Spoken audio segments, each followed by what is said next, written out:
Would you ever use the word mighty to describe you? What about mighty warrior? What about others? Would they use these words? How about God?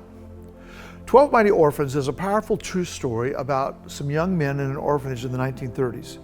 This is when our nation is dealing with the Great Depression, and that's hard times for many people.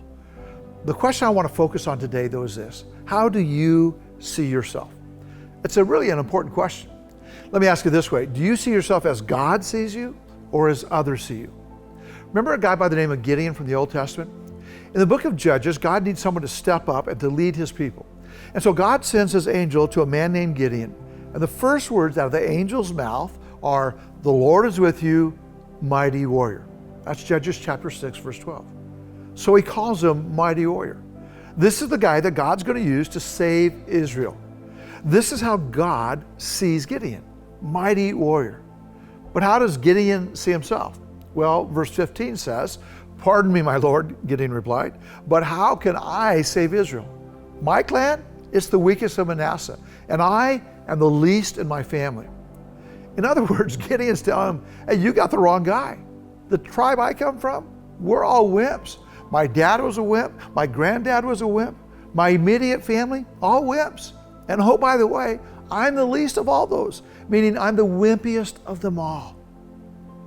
But I'm telling you, this is not what God sees. When God sees Gideon, he sees a mighty warrior, which brings us up again the question for you today: how do you see yourself? Let me suggest to you that you need to see yourself as God sees you. And if you don't know this, or maybe you forgot this, God considers you so valuable that Jesus, God's only Son, leaves heaven itself. He comes to this world to die in your place so that you can be saved.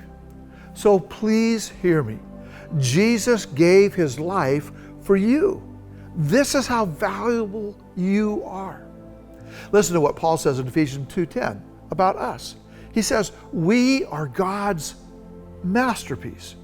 He has created us anew in Christ Jesus so that we can do the good things that he planned for us long ago. You are God's masterpiece. Yes, with all your imperfections, your past, your mistakes, God takes the good, the bad, the ugly, and through Jesus makes something brand new. And so I'm challenging you today. See yourself as God sees you.